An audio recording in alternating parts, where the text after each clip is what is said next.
The TVWAN News is proudly brought to you by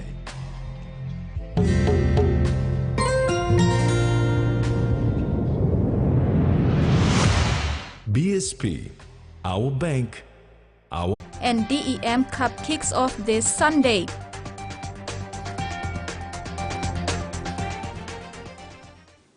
First, to overseas news. A diplomatic spat has broken out between China and Fiji after Prime Minister Sitiveni Rabuka skipped a meeting with a top Chinese diplomat.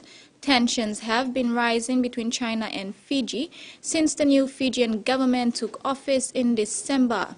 Earlier this year, Mr. Rabuka announced that Fiji would abolish a policing agreement it struck with China more than a decade ago.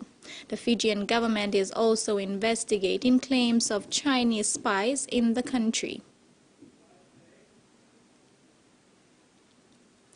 Hundreds of elderly residents have just a few weeks to find new homes after Wesley Mission announced closing its aged care centers in Sydney.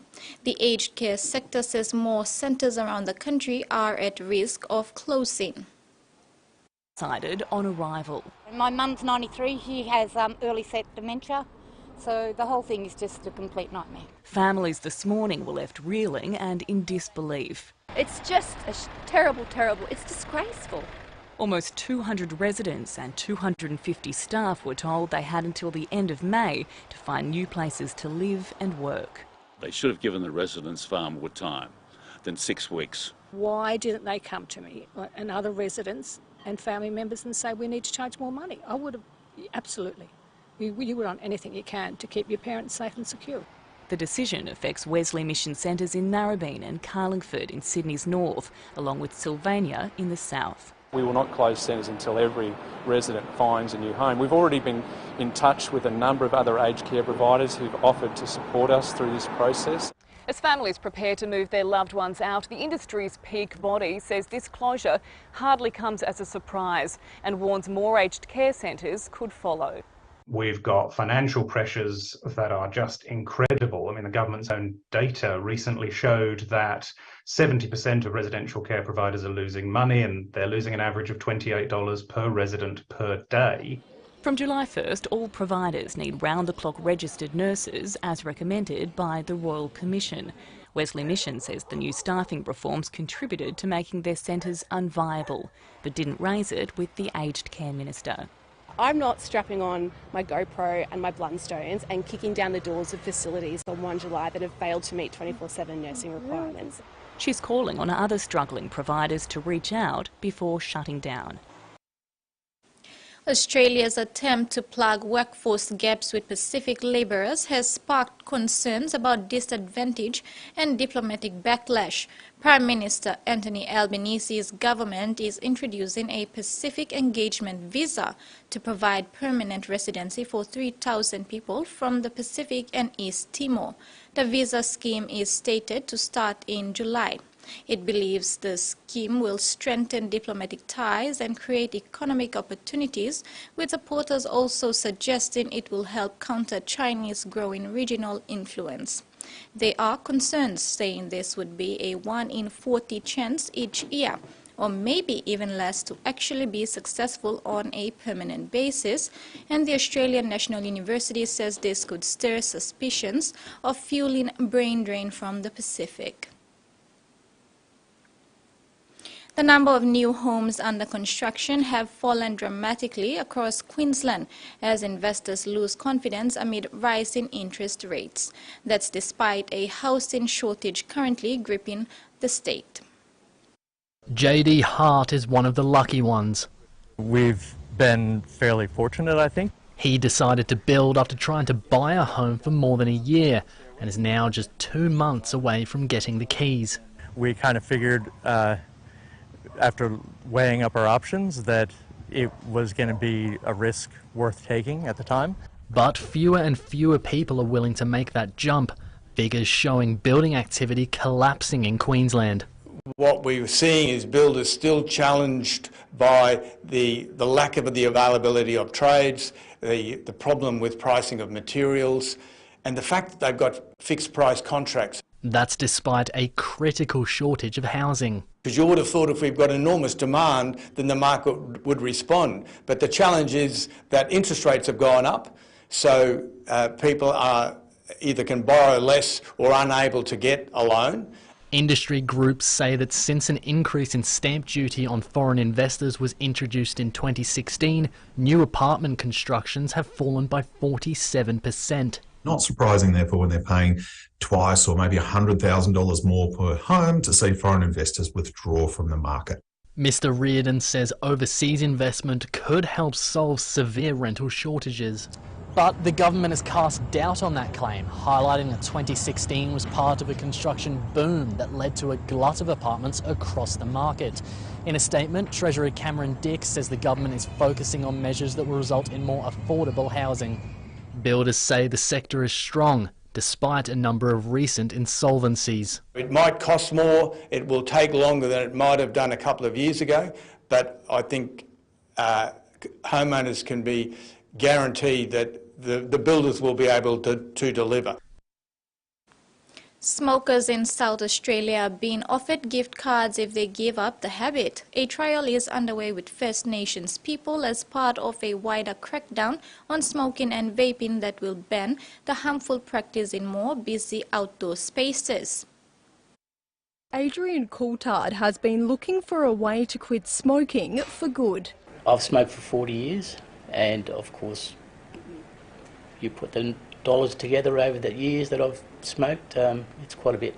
The 61-year-old recently joined a pilot program which offers incentives for giving up cigarettes or vapes. I've cut down since I've signed up, so it's a step in the right direction. Smokers can earn up to $150 worth of supermarket vouchers in the state government's Incentive to Quit program. This is first being trialled in relation to Aboriginal and Torres Strait Islander people, but also then expanding to people who have particular health conditions such as heart conditions, lung conditions. Tobacco remains the leading cause of preventable illness and disease and a significant factor in the death of South Australians. New laws to further restrict smoking and vaping in public places is also being proposed, banning the practice in areas near schools, shopping centres and the busiest parts of beaches. I think the community expects that you wouldn't have to walk through a plume of smoke or vapour to get into a school. Penalties for the sale or supply of tobacco or nicotine to children could also be doubled, moves which some say are wise. I just think it's better if young people don't have access to these vapes, so just for the benefit of the future. I hate the smell. I hate the smell being around my children. Community members are being encouraged to provide feedback on the proposed regulations over the next month, with the Health Minister hopeful the new legislation will be enforced by the end of the year. You're watching TV1 News. When we return, Thalassia 5-year plan and Marape opens Tapo Bridge.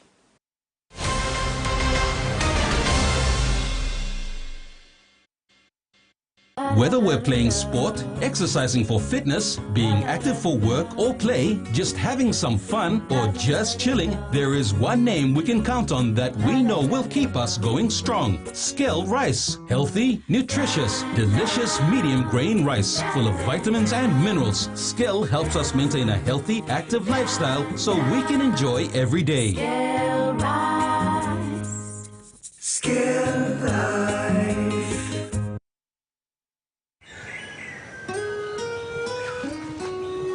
From the rich soils of the highlands, the finest coffee has been grown by generations of Papua New Guineans. Expertly blended and roasted with over 80 years of experience, making the finest cup of Nescafe New Guinea blend. PNG's own coffee. All One Talks add some excitement to festivities with the Flame Easter Bonanza. Win a slice of a whopping 300,000 kina by purchasing the Flame Family Bundle Pack, which includes rice, sugar, flour and vegetable oil, all in one go. Highlight these goodies on your receipt and scribble your full name and contact details on the back and pop it in the entry box in selected stores across PNG. 4 fortnightly draws, 100 winners, 3,000 kina each. You don't want to miss out. This promotion ends on the 31st of May. Flame, strength and energy. Terms and conditions apply. Open net.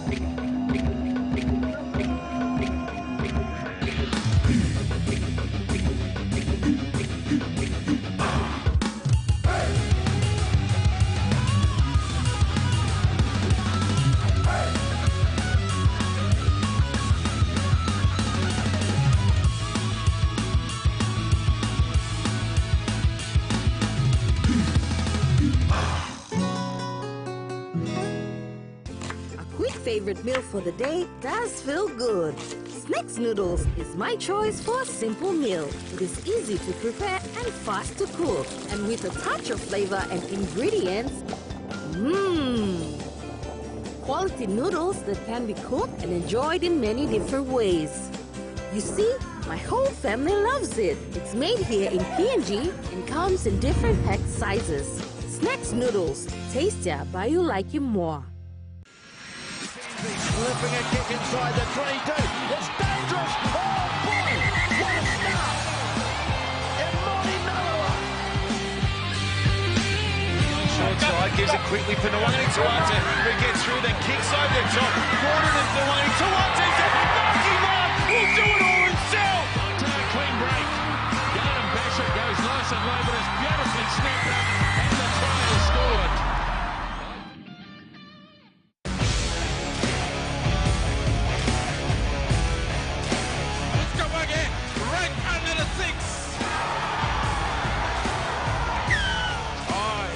Try, too easy.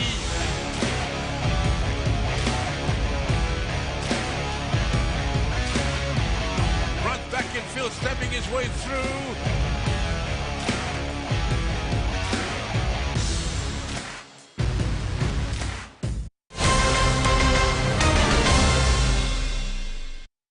Welcome back. Coast District in Medan Province will soon have its rural airstrips reopened. This follows yesterday's signing of a Memorandum of Understanding between the Coast District Development Authority and Rural Airstrip Agency. Local MP Kessie Sawang, when posting about the event on her Facebook page, said the MOU is for the provision of services for survey and scoping of works for restoration and maintenance of rural airstrips in Coast District. There are 11 rural airstrips covered under the MOU in the 3 LLGs of Nayudo, Coast and Nahu Rawa. Prime Minister James Marape has launched the Thalassia District 5-year Integrated Development Plan in Kimbertown yesterday. The development plan covers mainly the key priority areas including economic empowerment, infrastructure, health, education and law and order. Prime Minister James Marape has commended the member for Thalassia, Freddie Kumai, for putting together an organized 5-year integrated development plan for the district. The Prime Minister, when launching the plan on Thursday, said this is an important strategy the district needs to bring tangible services to the people. He further stated that the district plan has also captured some of the key government policies, including rural economic empowerment, education, health, law and order, and improving infrastructure. Today, this is a plan of giving full support, complementing the establishment work, and I need to budget the email of this year. In the current of 5 million of starting work from the Sanuba district, we will also have equal amount. Long have the Tupa district per email of province, one time provincial government, will give the plan looking one and needs to be. You will walk in, we look forward to conduct one more time for the integrated provincial plan. Meantime, Thalassia MP Freddie Kumai thanked Prime Minister Marape for accepting the invitation to launch the plan despite his busy schedule. He added that the Prime Minister, with the administration capacity now being split between Nakanai and Thalassia District, the Thalassia District concerted widely on how to run as a new district with its doctrine and report their progress in a unique way. I want us to work in partnership. National government involved now on putting money on road, for instance. Your Sapani district, your district road, province or provincial road, now on national road. Now here on Western Britain, you got national road, you got provincial road, and you got district road. Kumai said they have to catch up with other developed districts in the country and at the same time contribute to the Marape Rosso government's economic development agenda of increasing exports and value-added process for more inclusive and sustainable economic growth in the province. Susan Oriape, TVWAN News. Over 50 women and girls from various Catholic parishes in the Archdiocese of Medan gathered at Alexisven Mission Station for a 2-week training on how to sew school uniforms. The training ended yesterday with a successful outcome, as expressed by most of the participants. The tailoring training was organized by the Medan Archdiocese Funder, the directive of the Archbishop of Medan and chairman of the Catholic Bishops' Conference of PNG and Solomon Islands, Archbishops Anton Bal. President of the Medan Catholic Women's Association, Angela Yali, explained that the training was organized based on the need for school uniforms for Catholic agency schools in the province. Medan province has well over 150 Catholic agency schools, including primary, secondary, and early childhood learning centers. Prime Minister James Marape braved the morning rain on Wednesday, April 12, to travel on a light citation jet to Medan to officially open 6 new bridges, altogether costing 120 million kina. The delegation traveled by road along the Medan-Ramu-Jepkot Highway to Tapo Bridge, one of the 6 bridges opened. Tapo River Bridge is a new and the longest of the 6 bridges that the PM launched. Prime Minister James Marape's delegation included Treasurer Ian Ling-Staki, Minister for Works and Highways Solan Mirisim, Education Minister Jimmy Uguro, Medan Governor Ramsi Pariwa, Right Coast MP Kesi Sawang, and Mulbaya MP Jacob Maki to witness the opening of 6 government-funded bridges in Medan this week. The other new bridges are Bora, Gusap, Miai, Draiwara, Wasigo. Tapo Bridge is located in Medang's south coast in the Astrolabi Bay LLG of Right Coast District. It is a new bridge and the longest with 161 meters and cost 18 million kina. The funding for the 6 new bridges was secured from the European Investment Bank loan assistance under the Bridge Replacement for Improved Rural Access Program. PM Marape thanked EIB for the loan, which made it possible for the construction of the new bridges. He also thanked the Works Department officials both in Medan and Port Moresby and the Secretary David Were for facilitating the work on the 6 bridges to progress smoothly to completion. Marape added that roads and bridges to connect the unconnected would remain a priority for the country until 2040. This commitment has been in place since 2020 and has given rise to the government's flagship program, Connect PNG. The PM challenged people of Medan province to complement these new road infrastructures with economic activities, especially those who live in accessible areas. Frida Kana, TV1 News. And that ends the news segment. We now have the weather forecast for the next 24 hours.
Back home, regional forecast for the next 24 hours. Southern region, isolated showers and thunderstorms scattered over western province.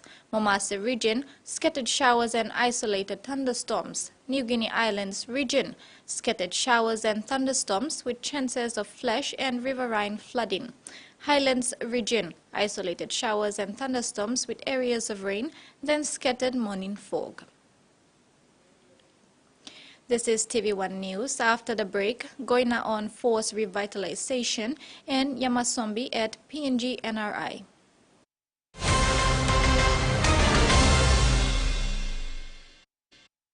He says the best Hunters players come from his region. So does she. But there's one thing that brings everyone together. SB Laga, Bunyamyumi. A true champion is measured by their courage, their determination, and their passion to never give up and to always keep trying. With a delicious Milo in milk taste and added nutrients, Milo in milk is a great way to fuel our little champions with nourishing energy every day. Because true champions give it their all. Milo, PNG and Mia. Find PNG made. Remember the joy of playing with your toys as a child? At Money Plus, we believe that every small business deserves a chance to build and grow. That's why we offer asset financing.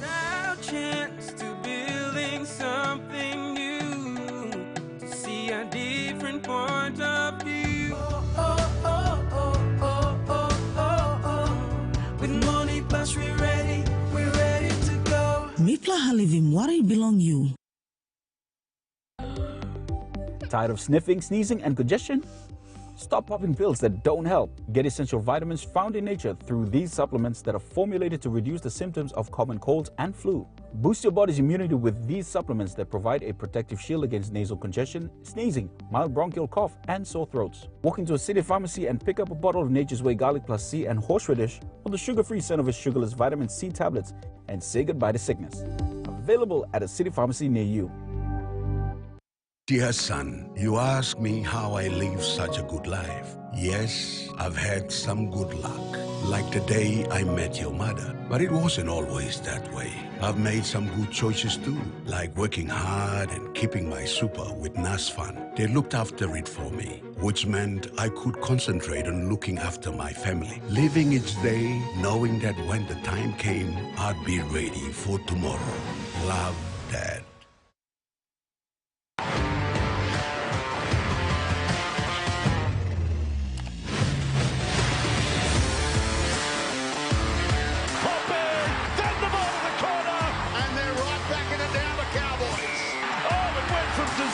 To success, and he'll get it. There's Jaden under the post. Cut out. Yes, it's Armbers. Spectacular.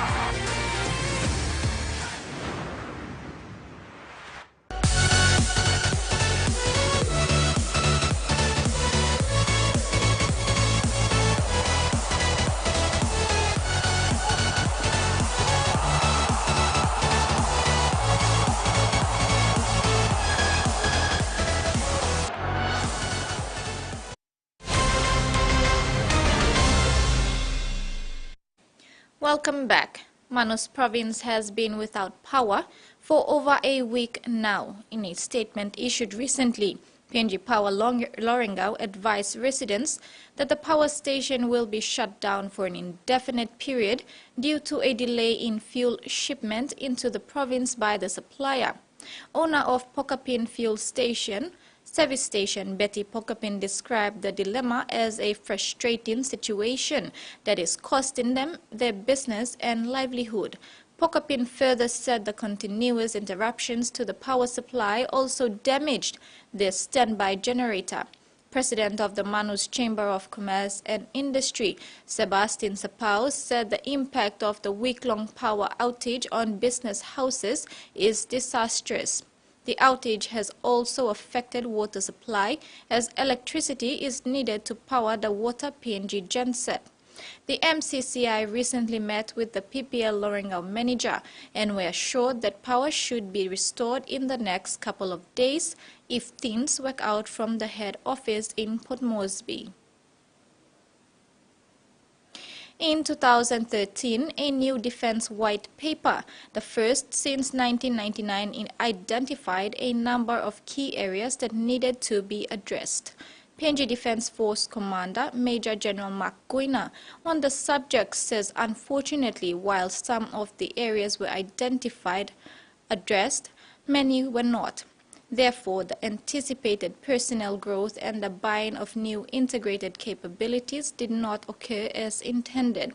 Commander Goina presented at a PNG National Research Institute organized seminar today. Papua New Guinea Defence Force Commander Major General Mark Goina explains that there are many reasons for the lack of anticipated personnel growth and the buying of integrated capabilities as intended by the 2013 Defence White Paper. Commander Goina says to build the capability of the country's National Defence Force, the PNGDF has needed to align to the PNG government's priorities. That includes development plans, and the primary vision 2050 for the country to be smart, wise, fair and a healthy society. The last Defence White Paper in 2013 was a critical policy document that outlined a broad strategic policy framework for PNGDF planning, parameters and engagement of the PNGDF towards the country and bilateral partners in defending its borders, sea, land, and air. It ran concurrently with the National Security Policy 2013 and had a medium-term outlook. The effective term for Defence White Paper 2013 was up until 2017 to coincide with the Government of Papua New Guinea election cycle. However, the associated defence assessment and the delivery of a new defence white paper program for that time did not occur. In line with a lack of commitment from government and organizational initiative in the PNG Defence Organisation. The Major General emphasized that his intentions as Commander PNGDF is to reset the force. Commander Goina outlined 5 lines of effort that is focused on people, organizational reform, operational proficiency, infrastructure and nation building. Furthermore, Commander Goina explained the benefits of the 5 lines of effort and why they're important. While an ambitious program, I believe, with government funding support enabled through the Defence White Paper 2023, that by delivering these 5 lines of effort, we will provide a baseline for the future and a firm, resilient foundation for future growth and capability development across all force as we move to Force 2030, Defence 50, and the delivery of our part of the Government of Papua New Guinea's Vision 2050. And that ends the news segment. Sports is next with Terry. Stay tuned.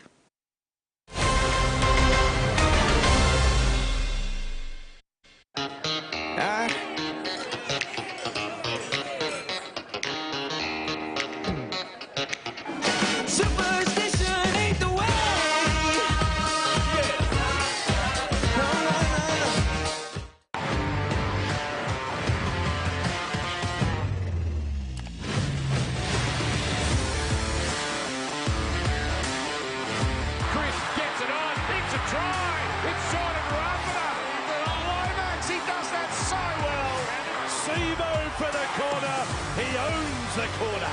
Here's a start now. The Bulldogs are away. How about that? They're first touching the ball.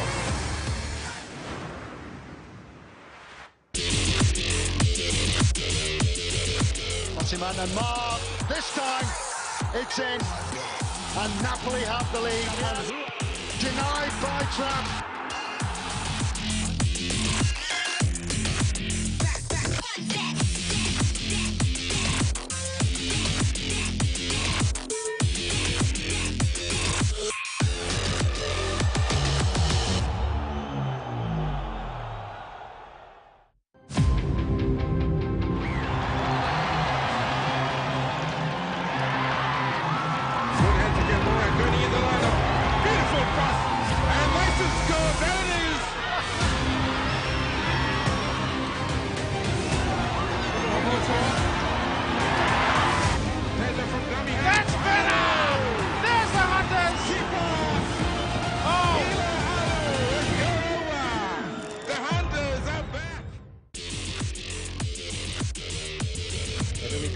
Marco sends it in. Oh, good save! Ball rolled in to Çalhanoğlu. Here's Lukaku. Oh, and Martinez so close. Maya. Oh, he's let David Neres in, and he shows no mercy.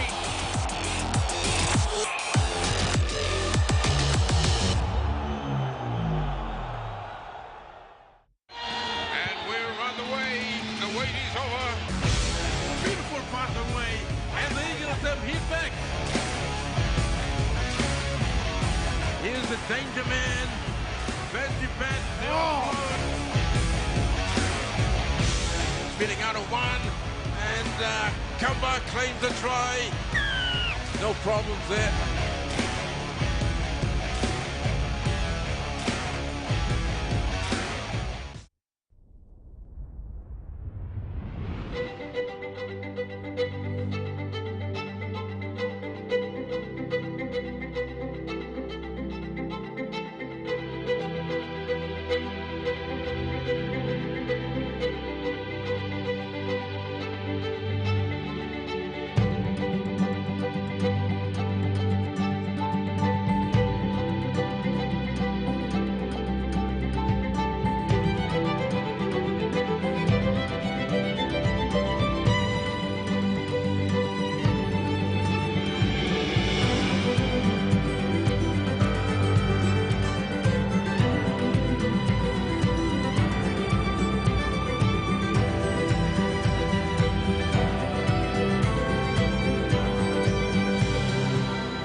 Welcome back.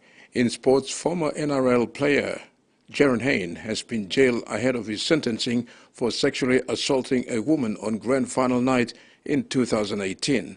It comes after New South Wales Supreme Court Justice Richard Button revoked his bail, rejecting claims Hayne had special or exceptional circumstances to remain at liberty as his case carried out. Jared Hayne came into court today knowing that he may not leave, and that is indeed what has happened. He was visibly teary, as was his wife, as he was led away. He was here today for an appeal of a bail hearing. He's been successful once before in remaining on bail following a guilty verdict, 2 counts of sexual assault stemming from an incident on grand final night in 2018. He has remained on bail since then as he's dealt with these charges. But today there was another attempt from the prosecution to put him behind bars before his sentencing. Now, Hayne's lawyers argued that it was unfair, that he should be put in solitary confinement for those 25 days, that there'd been a vicious social media backlash that meant that people inside jail, other prisoners, would be unfair to him. But overall, the Supreme Court has found that there is no special or exceptional circumstance why Jared Hayne should not be behind bars now as he awaits his sentencing. And what's the background to this case, Isabel? Well, Jared Hayne has been through 3 trials now. He's already indicated he will appeal this one, but this began firstly on the first trial where there was a hung jury. Then there was a second trial. That trial, Jared Hayne was found guilty, but he appealed, and that appeal was successful. So he spent 9 months behind bars until he was released. He's now faced a third trial. He was found guilty at that particular trial, and he's now, as you've seen, behind bars for a second time, and he will be sentenced on the 8th of May, which is in a couple of weeks, and until then will be in solitary confinement waiting for that. After a 2 weeks break, courtesy of a bye in round 4 and the Easter long weekend, the PNG Hunters are ready to hit the ground running when they take on the Northern Pride in round 5 of the QRL Host Plus Cup at 5:30 this Saturday at the Battle Park, Cairns. With 1 win, 1 draw and 1 loss from their opening 3 games, there is plenty to be excited about for the Hunters faithful in 2023. Despite not all results going their way, there are genuine signs of improvement in this year's squad under new head coach Stanley Teppen. The Hunters have a good opportunity to maintain their position inside the top 8 when they take on the Northern Pride on Saturday. While rookie fullback Moria featured heavily across the opening 3 games, it is the work of the teammates around him that is allowing Moria to shine in attack. The Hunters forward pack led by Ila Alu and Junior Rob have been strong at the start of the season, consistently winning the yardage battle and generating momentum for the spine to play on the back of hooker Waza Temza and halves Jamie Mavoko and Sakya Skomati have combined effectively to begin the season. Host Northern Pride will provide the Hunters with a stern test on Saturday, currently sitting in 5th place on the Host Plus Cup ladder and enjoying one of the best defensive records in the competition. They have conceded an average of 16 points per game to start the season, helping them to a 2-1 record heading into round 5. It makes for an exciting matchup on Saturday with the Hunters' expensive attack pitched against the Pride's resilient defense. The Hunters' own defense will need to be on high alert this weekend, particularly around the ruck when defending their try-line. The Northern Pride are a consistent threat out of dummy half, with hookers Chris Oswald and Denzel King sharing the role in 2023. Both players had a hand in tries for the Pride last week and will be the key contributors to the host side on Saturday. Ila Alu, Junior Rob and Epel Capinias have all been in strong form to start the season, helping the Hunters to win the middle and create scoring opportunities out wide. It's a good example of the importance of experience and repetition at the Queensland Cup level. The middle has long been an area of strength for the Hunters in the Host Plus Cup, and this year looks no different, with Alu, Rob and Capinias leading the way. Coach Steppen said their main focus over the last 2 weeks was on their defense, especially discipline. Tapia, Trevor Solu and Kozo Badi are set to make their debut tomorrow, starting off the bench. The Diesel Cup. The Diesel ExxonMobil Cup 2023 season kicks off this Sunday after its official launch last night at the Santos National Football Stadium. This year also will see for the first time new franchise from the Momase region, EMK Civic Pride, who will debut against PRK Galfiso on Sunday at the National Football Stadium.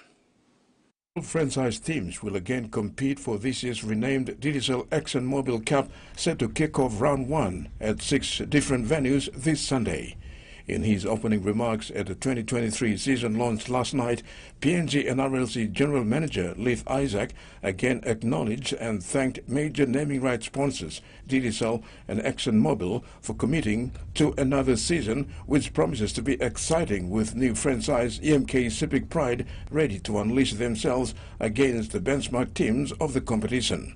As rugby league tradition, the perpetual Diesel Cup was returned to the NRLC last night by the captain of last year's champion Croton Hella Wigman, Solomon Pukari.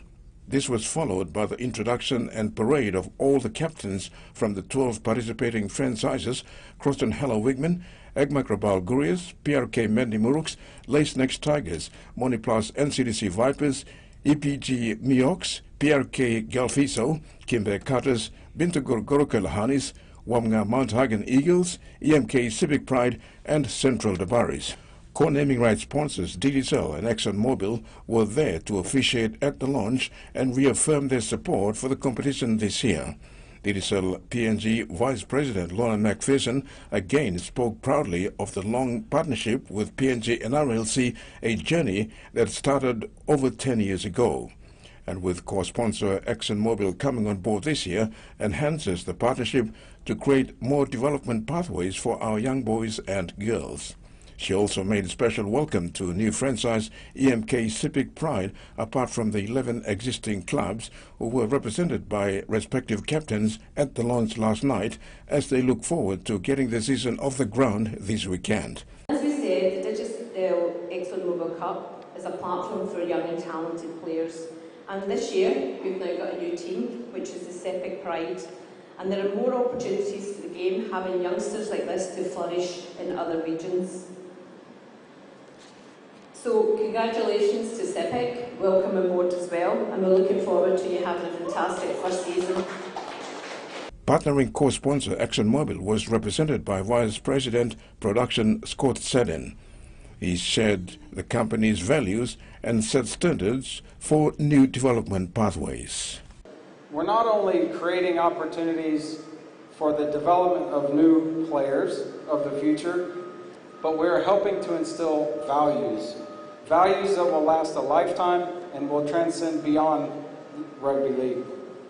Hard work, discipline, dedication, respect, personal integrity, and these values are not just unique to the players, but they transcend across all fans, all followers, all supporters of the game of rugby. PNG's newest rugby league franchise, CMK Civic Pride, won't be short of support when they run out for the first time to the iconic Santos National Football Stadium this Sunday in round 1 of the Diesel Cup, or the Diesel ExxonMobil Cup, against PRK Gulf ISO. In a recent trial match against Central Dabaris, the Civic boys generated a lot of interest from the city residents who fronted up at the Baba Park to support the team. The birth of new franchise EMK Civic Pride is sure to add new flavor and flair to the country's premier national rugby league competition, the Diesel ExxonMobil Cup this year. From all accounts, their fan base has been staggering and will continue to soar as the season continues to unfold. This Sunday, in the opening round of the 2023 season, Civic Pride will be relishing their first test against a revamped PRK Gulf ISO outfit at the Santos National Football Stadium. Sunday's main draw card will be preceded by Vipers and Eagles match and tagged as the Battle of the Crocodiles. At last night's Dam Cup season launch, EMK Civic Pride board chairman Bradley Simon said, while the long wait is over, the King of the North are now ready to unleash themselves on the big stage this Sunday, representing the people of the Greater Civic. Simon said their trial match against a quality Dabaris side 2 weeks ago in Port Moresby was a reality check for the boys to polish up on their attack and defensive structure and combinations. I had a call to the boys yesterday. They're really looking forward to the game. They're relaxed. We got the experience in there as well, so I won't ask them for more. It's a new team, bringing boys from different areas in to try to adjust to a new culture and new environment. It's not easy, so we just want them to go out there, enjoy themselves, create history for Greater Civic, that's all. Commenting on Sunday's big showdown against the Gulf boys, Simon said it's a case of wait and see who will be the true puk-puk at the end of the game. Very big one. People are saying puk-puk, where's the puk-puk, so we'll see who's the champion puk-puk, who's the real puk-puk. So we've got a lot of good players as well with ISO. I think they've started training around December or January, so they had like more time to prepare. We only had like 6 weeks, so I think we will count on the experience that we have. The likes of Watson Boas and Wartovo Puara, Francis Takai. So we just hope that these boys can get the boys over the line. Simon said round 2 will be massive when Civic Pride hosts their first ever home game at the Pora Oval in Wewak against the Bintagor Gorokelahani's. From all indications, the people of the Greater Civic are ready to come together as one to welcome and embrace this significant event. It's going to be a sellout.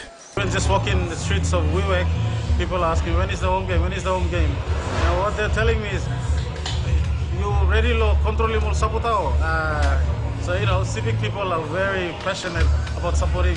As I've said, it's the first of its kind to have a franchise from Civic and playing in Digicel Cup, and we've been knocking on the doors, and now especially now having this bid successful, all our people, the provincial government, the sponsors have really got behind the Civic Pride Club, Rugby League Club, and everyone's looking forward for the first home game. We're playing our brothers from Gorokalani, so there's a lot of Goroka in Wewak, so it will be good support from everyone there. SP Port Moresby Rugby League will reintroduce the regular 22 rounds in the season proper this year, kicked off today at the National Stadium This is the 74th season partnership with major sponsor SP Brewery. PRL Chairman Dr. James Naipau said, "We had 2 short seasons previous years due to COVID-19 and Nipla passing affecting our competition." The 2023 Port Moresby Rugby League season is back to the normal 22 full rounds for the A, Women's and Under-20. PRL Chairman Dr. James Naipau said it's fair that teams play each other twice to determine the top 6 or top 8 after 22 rounds, to be followed by 4 weeks of playoffs, semi-finals and the grand finals to end the season.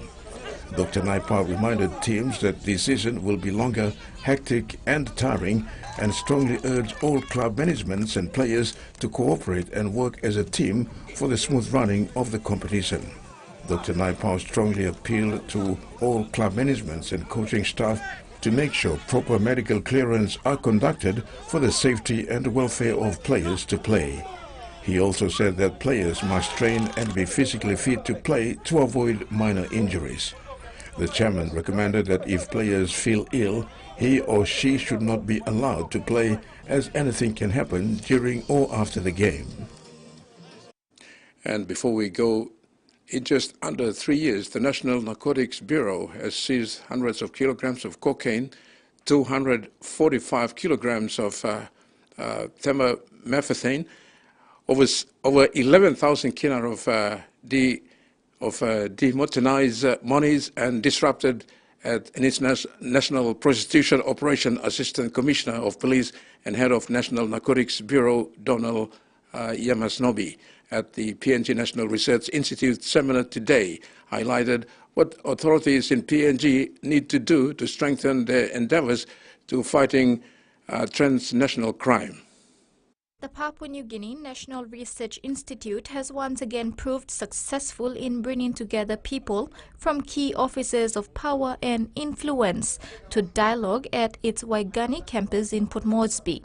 Today, Assistant Commissioner of Police and the head of the National Narcotics Bureau, Donald Yamasombi, highlighted what authorities in Papua New Guinea need to do to strengthen their endeavors to fighting transnational crime. Another area would be that the laws passed need to be revisited.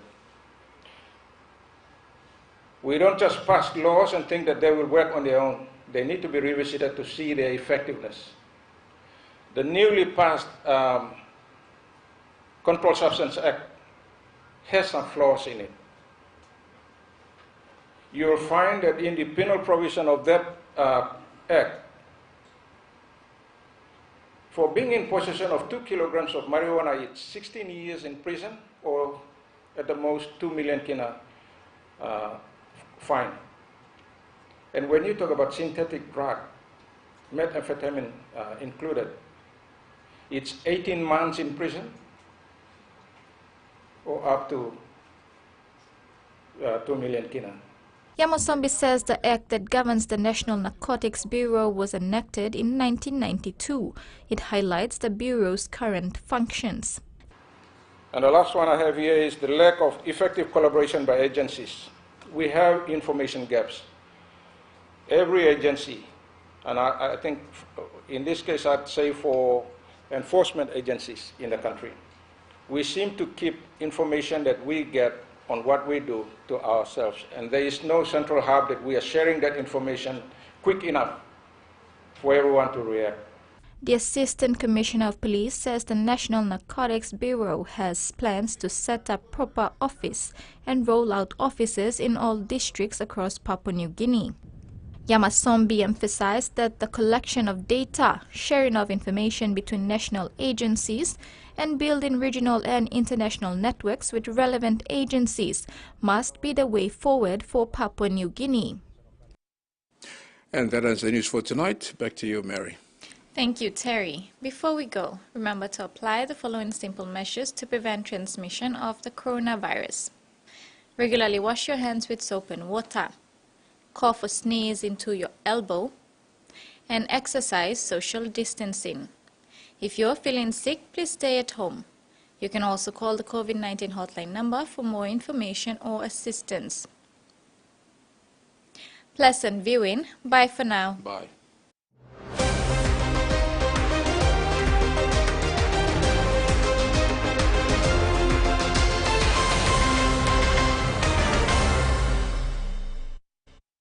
The TVWAN News was proudly brought to you by